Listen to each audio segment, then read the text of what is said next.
Hey folks, welcome to another episode of the Hermit podcast. This one is getting started in witchcraft. And as I was pondering who I want to have this kind of conversation with, Althaea came to mind. I know her from the internets and from watching their great work over many years now. And their perspective, I think, is a really great one. It falls outside of sort of initiatory Wicca and that kind of witchcraft.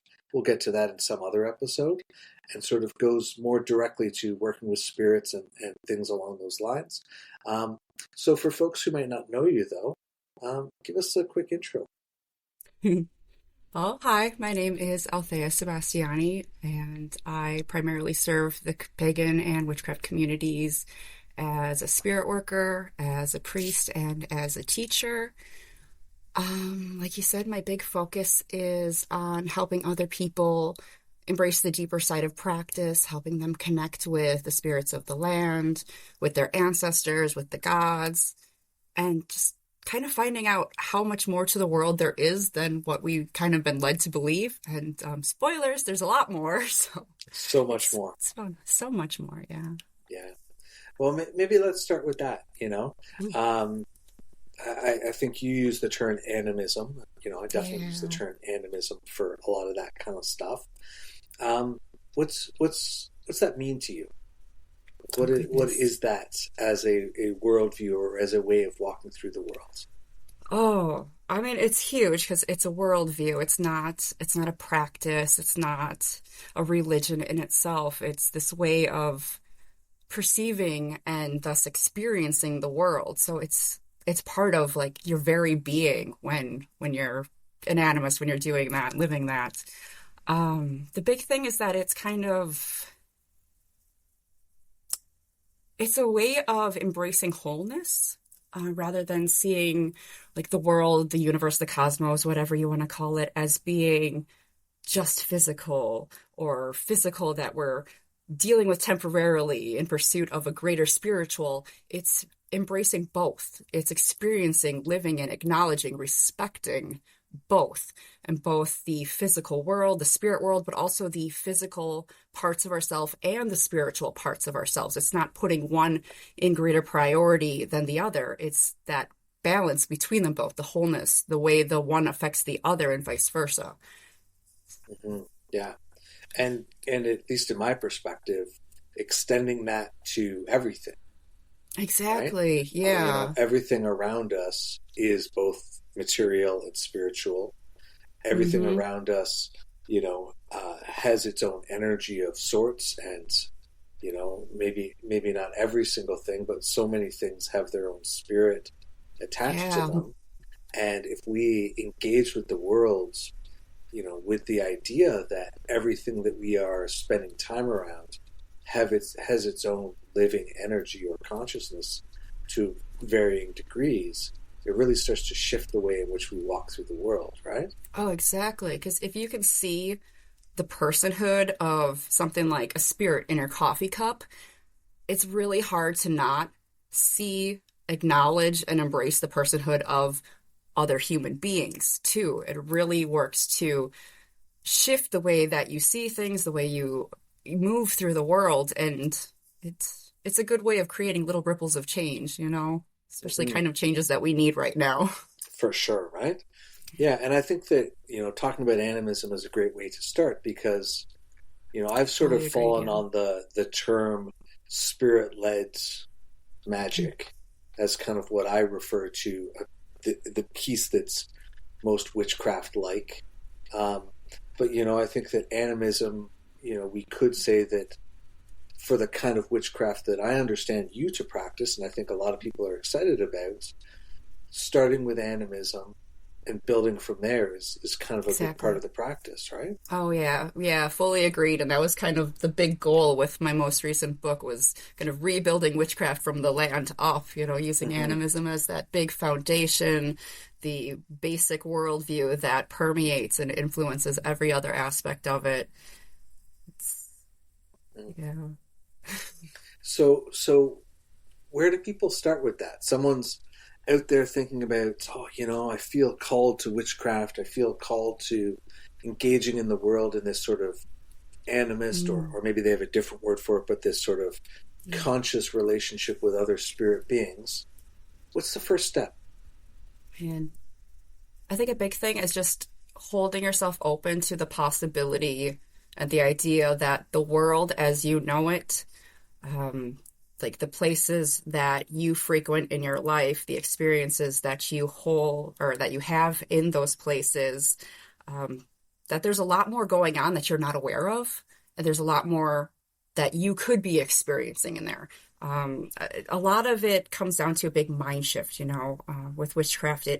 The practice changes us. It changes the way that we see the world, the way we experience it. So kind of holding yourself open initially to accepting that who you are right now is not who you're going to be with even just 6 months of practice, a year of practice. You're going to be different.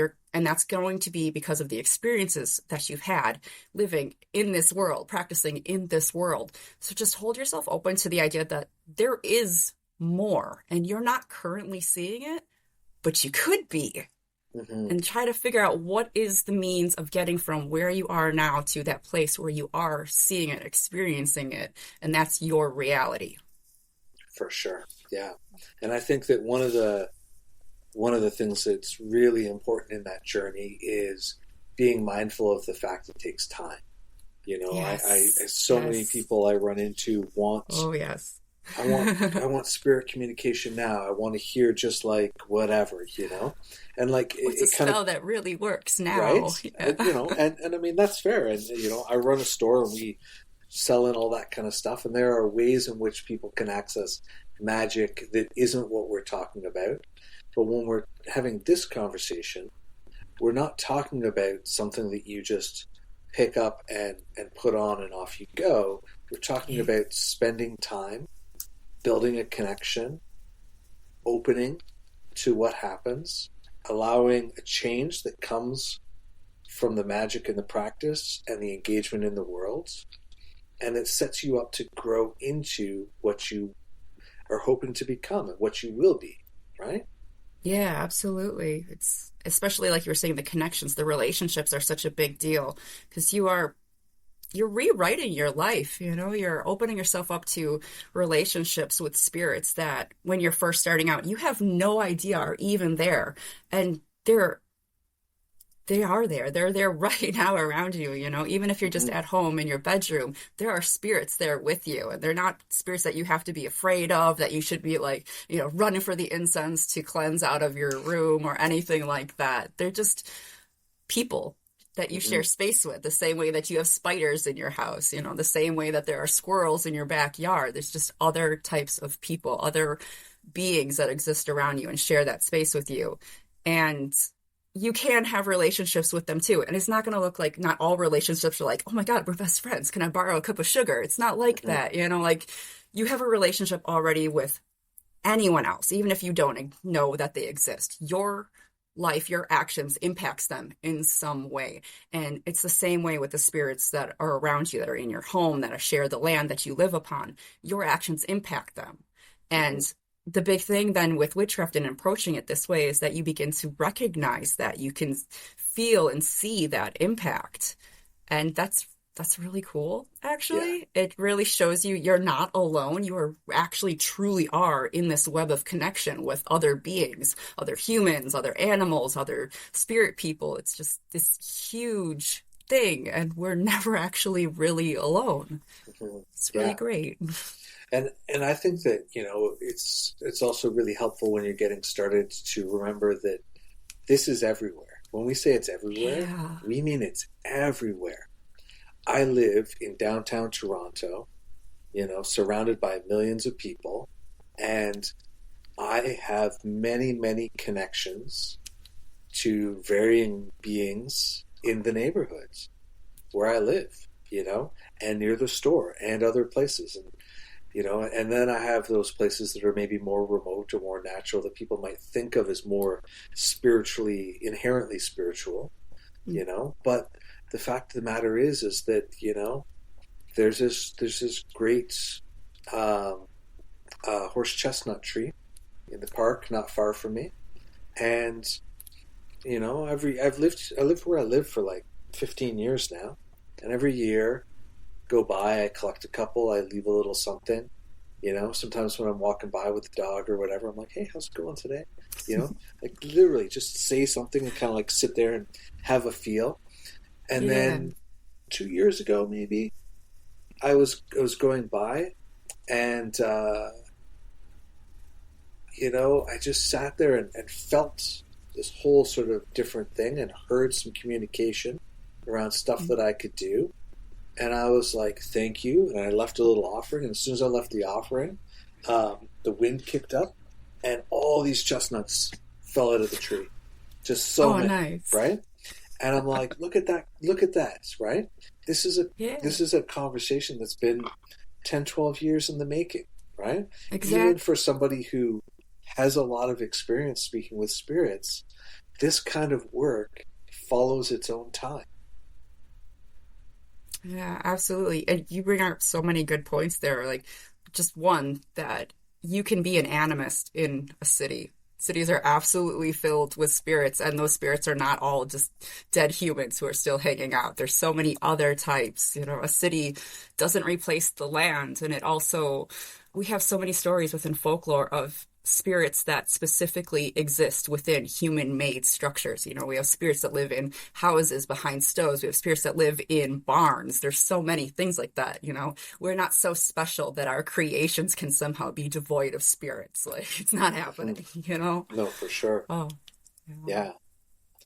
So I guess this kind of leads me a little bit to another question that I have for you. So what we're talking about here so far is this sort of direct experience, right? This personal question or engagement and relationship building with trees, plants, spirits, animals, the lands, what have you. Mm-hmm. What about deities? Where does that come in for you? I know this part kind of seems sometimes like not a contradiction, but sort of a compartmentalization when I talk to some people. But as much as the animism is like deeply a part of who I am, so is polytheism. Mm-hmm. And especially with my work with the community, I am dedicated to a few deities. Everything I do is part of the work that I do for them. I teach because, they tell me to teach. I write books begrudgingly because they tell me to write books. Yep. So my work as a spirit worker is for them, through them. So man, I don't know. It's kind of everything. It's just another form of relationships with spirits, because gods absolutely are a part of that spectrum of beings that includes spirits. And I don't know, to me personally, it's a natural expansion of like the relationships that I have with like one of my familiars, or spirits in my house, or the spirits that live, in my backyard. It's just another component of that, just another type of being with a different type of relationship, kind of different little dynamics there, huge actually, different dynamics there. But yeah, for me, it's a natural expansion on that. I can definitely see why and how for some people it would be an area they wouldn't want to go into. And that's totally fine. It's not a requirement to have relationships with gods in practicing animism. But it does tend to also go hand in hand with it, so it's not unusual either. Yeah. So I definitely, again, I'm very public because I'm in the store. People are coming in with their stories all the time. And, if folks feel drawn to a deity, what do you recommend? Because when we're talking about this sort of animism, we're talking about the possibility of direct communication, getting to know them over time, chilling in the park under your favorite tree, whatever that might be, right? But when we're talking about deities, there's so much sort of different possibilities, right? There's, for the most part, a ton of literature about them. There's varying practices, whether they're a living practice or not a living practice anymore, and so on. Where do you encourage people to sort of begin if they feel called to work with somebody? I love how timely this is because I'm actually starting one of my favorite courses that I teach is actually starting up again in about a week, and this is like our whole entire focus, and we're going to be Nice. diving into that. Very cool. Um, and it's really easy to get hung up on the research and trying to find every last little bit of information and just the one perfect piece of information so you feel confident enough to do something. But you're never going to find that. You're never going to find enough information. You're never going to have that one little piece that makes it all make sense. In so many cases, like you said, we're working with gods that no longer have active traditions. We're working with broken lore and mythology. So you have to fill in the pieces. And the way that you fill in those pieces is by directly engaging with the gods and getting their input. And they will tell you. They will absolutely tell you. They will teach you purification ways to better engage with them. They will teach you full-on rituals. They will tell you what kind of offerings they like. But you build up to that. You know, when you're just getting started, the big thing is to just actually get started. You know, you don't need a lot of tools or anything. Just light a candle, put a bowl of water before you. Just calm yourself, you know, ground, center, hold yourself open and say hi. And then just wait and see what happens. You know, make a nice little offering. It doesn't have to be complicated either. It doesn't have to be incense. It doesn't have to be wine. It can be, but you can give just clean water, you know, as long as it's sincere and there's that part of you giving your heart with the offering. That's really all that matters. And you might have some sort of sense that God is there. You might not. A lot of that, though, it's not, if you don't take it personally. A lot of it is dependent upon skills. When you don't have those skills developed to, for example, feel, sense, or move energy, you're less likely to actually feel the presence of any type of spirit, including gods. And that's okay. That's part of why it takes time. You know, it gives you something else to focus on, but you can still make that effort and reach out and just see what happens. And maybe something will, maybe something won't. You can always reach out again later. You definitely should. Yeah. And I think it's interesting to make sure that we listen to ourselves in that process. You know, where I started out working as a reader, the folks who ran the space were super duper into Hecate. And, you know, for me at that time, I was sort of, you know, moving towards being initiated to Shango and the Orisha traditions and coming out of doing a lot of solar-based ceremonial magic. And everyone who was around that space was like, oh, yeah, you got to work with Hecate and you got to do this and you got to do that. She's the best. And, you know, don't get me wrong, she's great, right? But I really had this feeling like, I'm like, that's just not for me. Like, this is not my thing, you know? And about 4 or 5 months into being there, I had a dream where I met her. And she showed up and was terrifying. And she looked at me, and she kind of looked me up and down, and she said, you're not one of mine, but you're okay. And that was the end of the dream. And I was like, perfect. Thank you for the confirmation. I love that. Glad I get to keep my job, because I had little doubt that if she had said no, I would have been out of there pretty fast, right? So, I mean, I think that it's interesting that we can run into beings in different contexts, and that doesn't necessarily mean that these deities are ours or are for us in the world, right? Like, I've met many beings along the way, and, you know, they're not, they didn't give me their personal cell phone number, you know? I definitely have their personal cell phone number. I can get a hold of them anytime now. But, yeah, I think that there's a real difference around how it is to sort of walk through the world and engage in that way. And that's interesting to think about, too, is that even if, like, Hecate says that, no, you're not mine, that doesn't mean that you can't still come to her and talk to her, too. Like, we don't have to be called and claimed by a deity. We can just have casual relationships. You know, you can have just temporary relationships, too, and that's okay. And if somebody that you feel called to says, you know, hey, you're not mine, it's okay, though, you know, that's not the end of the world either. There might be somebody else who is, a better fit for you. Might just be somebody who's a better fit for you at that time too, because we are fluid, changing creatures too. We don't stay the same, hopefully. Hopefully we continue to grow and change. And so certain deities may be better fits for us at different times.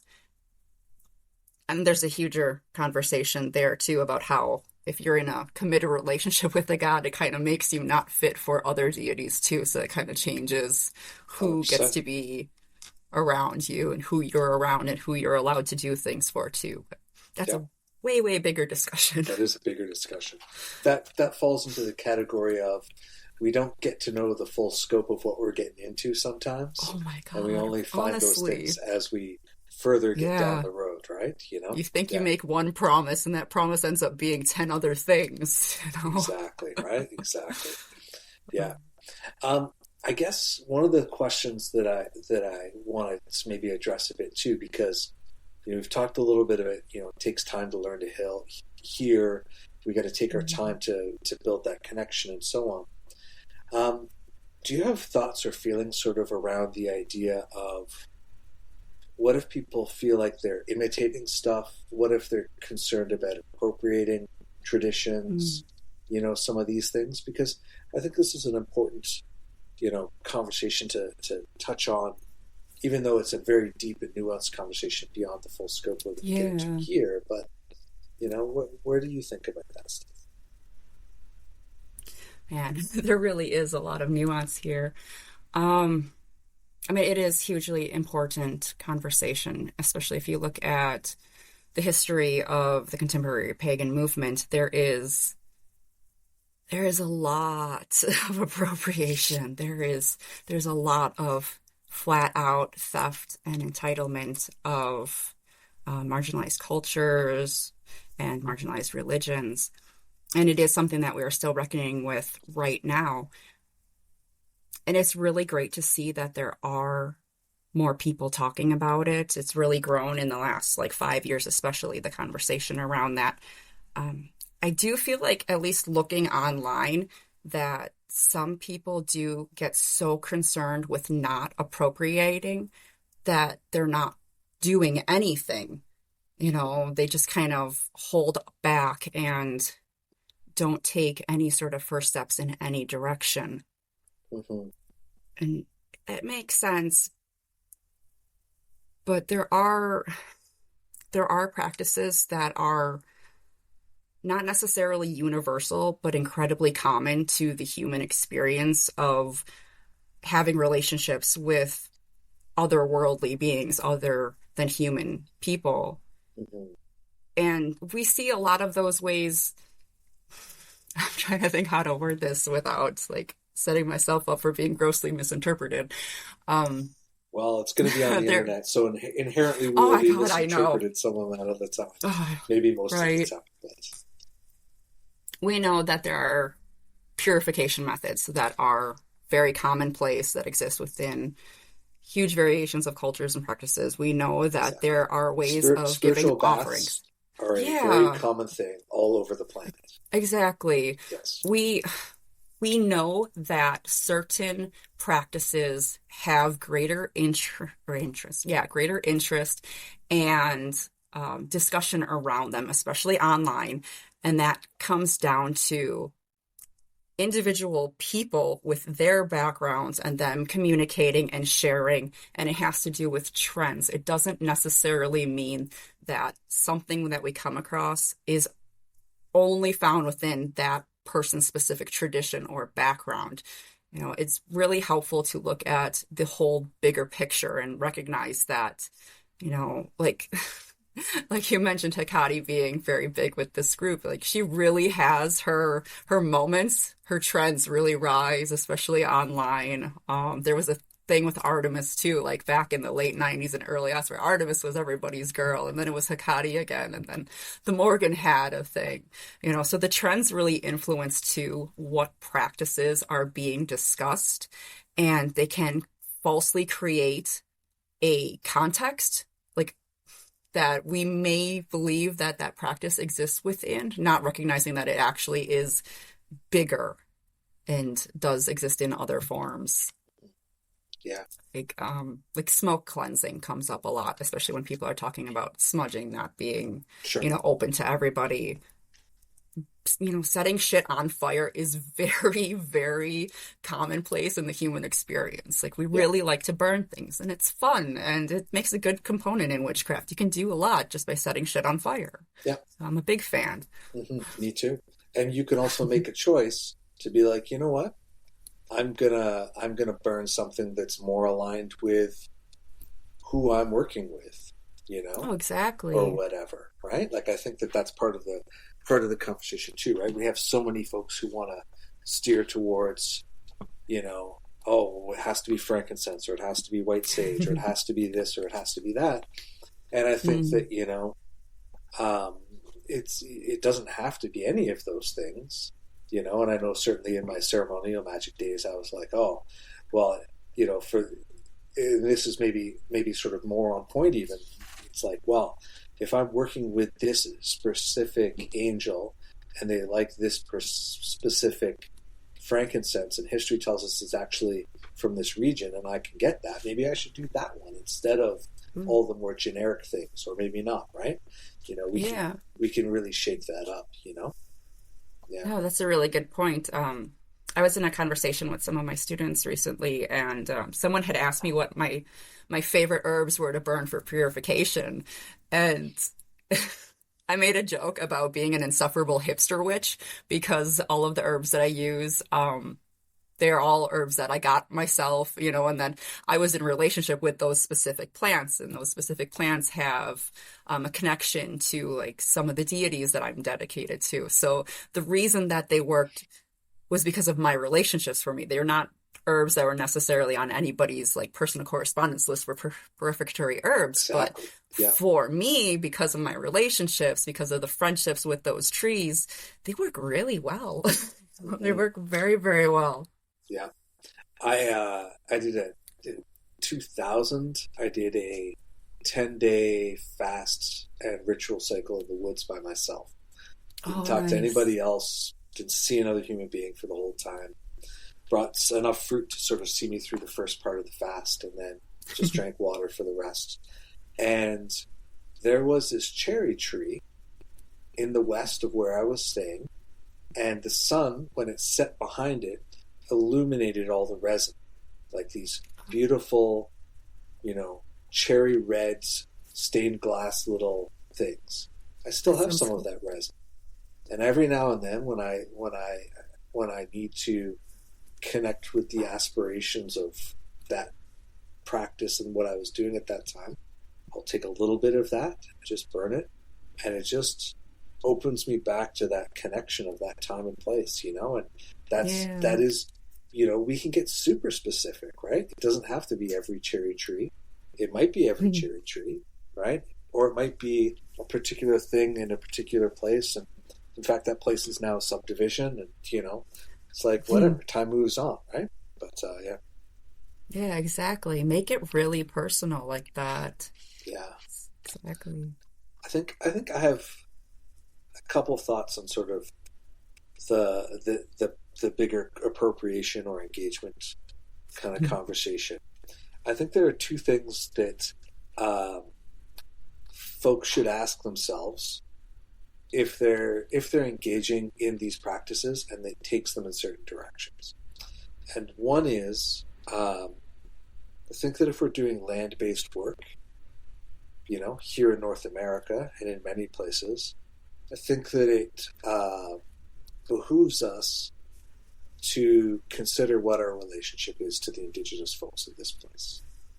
And I think that can look a wide range for a lot of different people, but I think it's really important to sort of acknowledge the deep history of the place and the people who've been here and those things. And that could look a wide range of people, and I don't necessarily have a specific thing that I think everybody should get to around that. But I think it's a question that we should sit with, and sit with regularly. So that's one thought that I have. And the other thought that I have is, if there is a living tradition which you're feeling moved towards a spirit from, at some point you should ask yourself the question of why would I go and engage that living tradition, or why might I choose not to engage that living tradition? Because I think that there are a lot of things that we can, there are a lot of questions and stuff that could be sorted out very swiftly. For example, I'm a priest of Shango in an Afro-Cuban lineage, have been for 16 years and practicing this tradition for 25 now. And people waffle with all these questions. Well, what is it that this Orisha wants from me? Am I meant to walk this path? Am I, is this something that I should be doing? And when it comes to living traditions, they usually have a mechanism for answering that. And if that's a thing that you're looking for, sit with that question about it, And most of I know a lot of people in various traditions like these, and they're generally very welcoming and generally very open to seeing what's up with people. So, consider that as a possibility too, which of course takes us away from the witchcraft in which we're talking about it. But I think there is a way in which people don't always know that you can get what is essentially a definitive answer inside of a lot of living traditions, if you can find them and connect with those people. Yeah. And that's worth pointing out too, that those living traditions, yes, we see them as being a tradition and a practice of the people, but it stems forth from the gods. That is how those gods are dictating that they are to be approached and how they're to be honored. So it really does make sense that, if our gods are real, and they are, and these really are their ways, that there would be ways to double check, to get confirmations, to test things, to get answers, to more formally communicate with the gods and then share that information. So if you really are feeling called to those traditions, to those gods, and yet the response that you get, like maybe you have a spirit worker do a reading for you and they're like, actually, and then you go to another spirit worker there and also kind of confirm that. They're like, actually, not so much, dude. You got to respect that, because at some point, if you keep getting answers that this God is saying no, even though you feel called to them, you got to look into that. Like, what is that? Is there something more? Are you misunderstanding your own emotions? Is this some sort of a bias that's coming out in a really weird way? Well, not weird, but like unexpected way.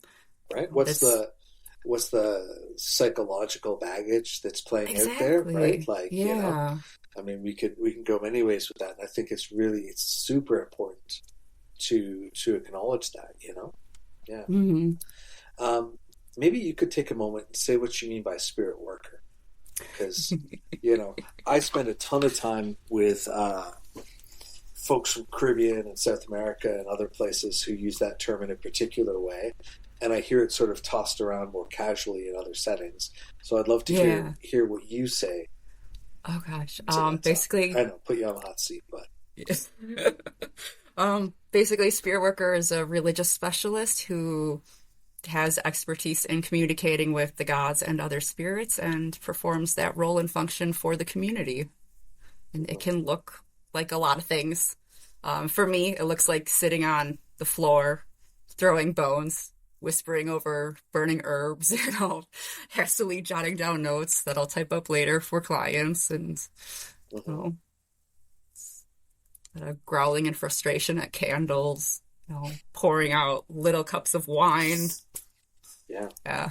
doing the practice, engaging with the folks. Exactly. Yeah. Exactly. Yeah. Lots of conversation, getting instructions, conveying instructions. Mm-hmm. And I guess if folks are looking for someone to connect with as a spirit worker, do you have any advice on how they might sort of choose somebody who could sort of speak to this for them, It's kind of hard right now, with ongoing current events. Yeah, a lot of us have kind of pulled back from public view. Like, the people that I used to go to are not available online anymore at all. I know my own services are kind of sporadically open at this point. Like I just opened to new clients, but I have more people interested than I can actually functionally serve. Yeah. There's not enough of us, especially that are available outside of like very specific traditions too. Man, I mean, your best bet is always going to be looking online, of course. It's the way that we find anything these days. You got to do a hell of a lot of vetting, though. There are a lot of people who are, well, not a lot of people, but there are some people now who are calling themselves spirit workers, and they're not. You know, people, you see a word and you're like, wow, that's a nice word. And then you kind of adopt it, but you don't know what it holds and what it means to other people and other communities. So there are people that call themselves spirit workers and they're not, you know, they don't have that specialization. They're not operating within a religious structure. They're not, you know, functionally performing that specific job to the community. So you really, really got to vet people. You really got to vet people. Yeah. There's so many people who are scammers and grifters, but there's also just a lot of people who are misrepresenting themselves out of hope, out of trying to be the thing they want to be, and just not realizing what the standard is actually. Yeah. And that they makes don't sense. even know what they don't even know, right? Exactly. Yeah. And with like the ongoing pandemic, we had a huge explosion of people turning pro with astrology, with tarot, with everything and anything during lockdown as a way of like basically feeding themselves, feeding their families, you know, paying the bills. And it really makes sense. And I totally get it. You know, I started this work out of necessity too, way back. But it really changed things, especially with social media and the way that SEO practices for social media and marketing take things to such a superficial level, little sound bites, you know. So the standards for just what passes as a professional are lower. The standards for what passes as for just a general practitioner are lower. Everything's just kind of being reduced to more comfortable, palatable, and easily conveyed forms, and it's not necessarily to our benefit, and it certainly makes the searching harder. And I would say, you know, the two things, I love everything that you just said, right? And I would sort of add to that. Number one, take a look at how they are. You know, I mean, people show you who they are, and if you watch and see what's going on, you'll see how they are. And I'm not saying that everybody needs to be gregarious and smiley and super friendly necessarily. Like, that's not exactly it either. But look at how people are, because they will show you, right? And if you see them turning their back on people a lot, having issues with a lot of people, you know, all that kind of stuff, just ask yourself, why is that, you know? It's in my experience, it's never because that person knows the one true way. It's because that person's got some issues, right? And number two, I would say, it's normal to have anxiety. It's normal to be stressed about things in the world. It's so normal to come to somebody for a reading because you are stressed and anxious. Yes. Like, honestly, people don't come for readings most of the time in good times. But if the person you're speaking with encourages that anxiety, says you should be afraid, you know, this, that, and whatever, you know, I spent really up until this end of last year, where I closed my magical practice for hire, functioning as a spirit worker for folks.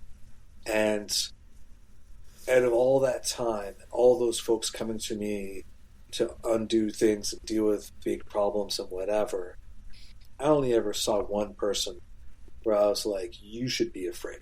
You should be very, very afraid. And quite literally, the person came into the reading room, and I've only ever seen this once.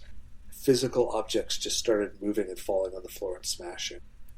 And I was just like, ooh, oh boy. And I saw it when I walked into the store. I looked at them. I'm like, sure, hope I don't have to read for those people. I don't like what's going on with them at all. And, you know, and I read for them a little bit, and they were involved in some really bad stuff. And somebody else who was even worse than they were had wanted their territory, I guess, right? And it was so intense, and I was like, look, here's the deal. Here's your solution. And even for them, there was a solution. And I also said at the end, I'm like, don't ever come back. I never want to see you. I don't want anything to do with anything you're involved in. Right? But in shit general, rubs off. right? Don't you don't need to be afraid. There's a cleansing. There's a thing. There's an appeasement. There's a resolution. So if people are making you afraid, pressuring you, you got to do this, just be like, oh, I don't think so. I'm actually going to do a whole episode sometime this year on how not to get scammed. So. Oh, nice. Yeah. Yeah. So. We definitely need more resources on that. Yeah. So I guess the last thing I want to kind of wrap up, we sort of drifted into this territory anyway a little bit.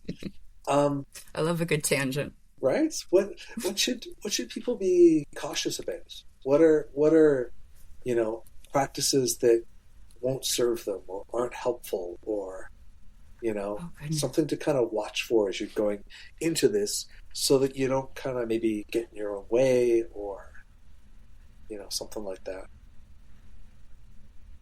Man, wrap it up with a big, huge question. I can lead with my one if you'd like. All right. So my big caution for folks is don't jump the gun. Mm-hmm. Say something happens. Say to yourself, "Okay, we'll see." And then it happens again. You say, "Oh, okay. Well, let's see." Right? Because sometimes we have these big dramatic experiences and it's nothing, right? It's our mind, it's that spicy burrito we ate before bedtime, it's whatever, right? That something can stir stuff up, and it's not that there's not something there, but often it can be very psychologically driven. Yeah. But if things are communication from spirit, they're going to pan out over time. And you're going to see 2, 3, 4, 5 times down the road, every time you're at this tree, every time this thing happens, you're going to have an experience. You're going to have the same or a similar experience. And to me, that's the stuff to pursue, to get excited about, and, to sort of pursue your practice around, because that's where something's leaning back. And you might clarify what that is over time. It may not be exactly as you understood it the first time. That's all part of it. But to me, that's one of the strongest pathways in, and one of the biggest pitfalls, where people are like, I had a dream and this being came to me and this. I'm like, cool. All right. Maybe so. I don't know. Right? But tell me if you have 3 or 4 more, and then I'm going to get really excited about it, Yeah. Mm-hmm. No, that definitely relates to what I was thinking too. It's like a huge thing to watch out for. It's, I guess the basic thing would be to remember that, it's spiritual practice, but you are physically incarnate and you live in the physical world and you are practicing in the physical world. Every physical or every spiritual experience that you have is made possible and includes the active participation of your physical body. Mm. And it is happening here on the physical land. We really do bring in all of these influences from our society, and that idea of the mortification of the flesh, and the prioritization of the spiritual, it really gets tangled up in that excitement of doing a new thing, the excitement of practicing witchcraft. I'm like, fuck yeah, I'm going to talk to spirits and it's going to be great. And so you can kind of forget the fact that the physical world is still a part of it. Yeah. And your brain is absolutely part of that physical world. And it is also having an effect. So between like your own brain doing things like causing you to notice patterns in the world that you want to see, that's your reticular activating system. It's literally your brain trying to entertain you. Or how, like when you first start meditating, and everybody has these amazing visions when they first start meditating. It's literally your brain trying to entertain you, the same way that if you stare at like a tiled floor, the lines are going to start changing with the squares, because your brain's entertaining you. You need to recognize that that's here, that's impacting you. Don't forget that the physical world is also really fucking amazing and influencing things. Eat good food, get some sleep, move your body, chat and connect with people, have fun.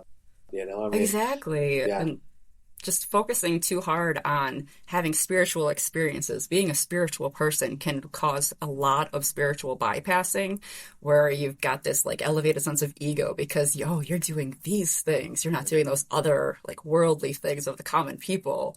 And yeah, that's just more really icky stuff from the overculture that's being brought into the spiritual practice and being replicated and kind of amplified. And like with animism, we're really trying to dissolve that separation between like the idea of magic and the everyday, between the physical world and the spiritual world. So leaning too hard into the spirit side of things and scorning the physical side doesn't help with dissolving that separation. It reinforces it.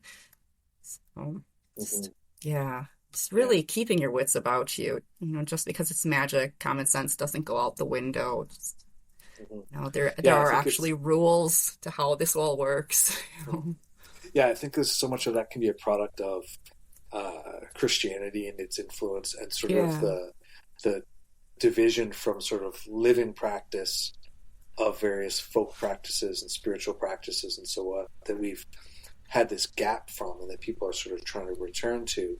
It's like, you Hmm. know, maybe our great great grandmother would just be like, "Oh yeah, yeah, you do this and you do that. You got to go see this person. Oh, and I'm down here, so I'm gonna, you know, bring some berries for this tree," or like things, right? Yeah. Culturally specific, space specific, and so on. And it wasn't, and it was much less seen as completely separate from everything else. So, Yeah. yeah.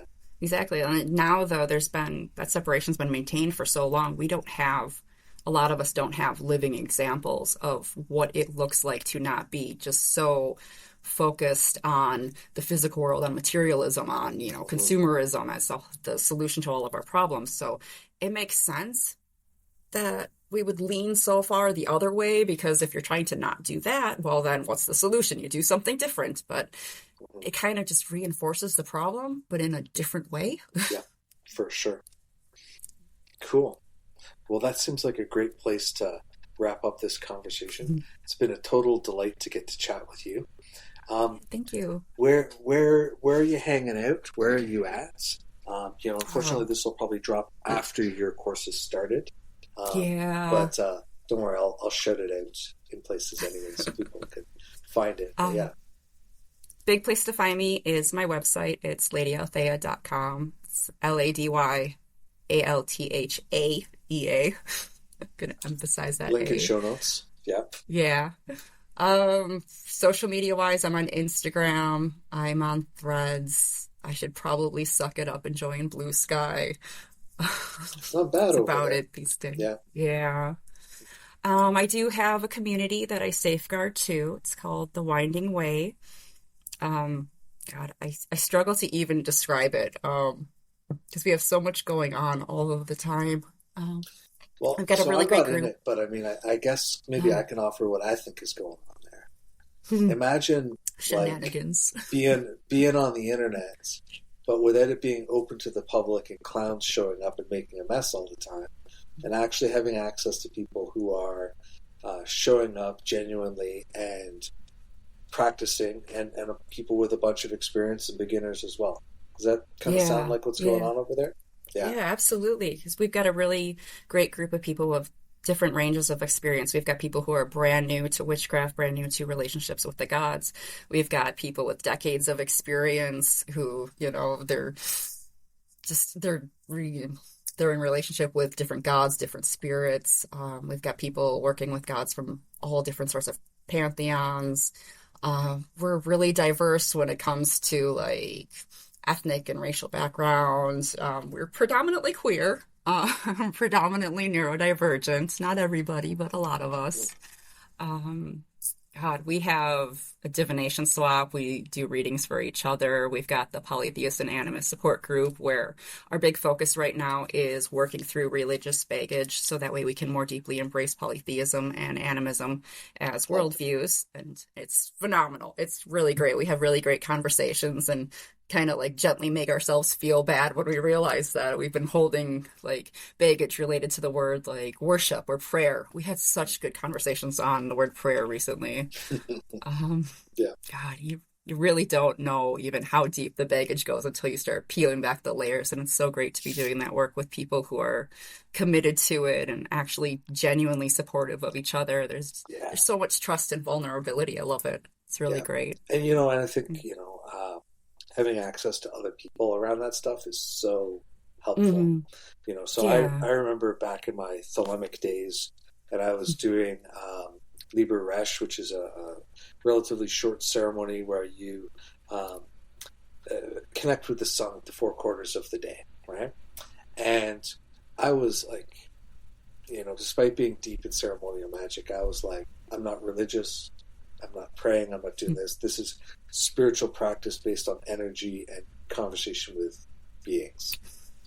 And one day there, I'd finally achieved a perfect month of every day doing the 4 salutations, because it's really hard to maintain that amongst a life, right?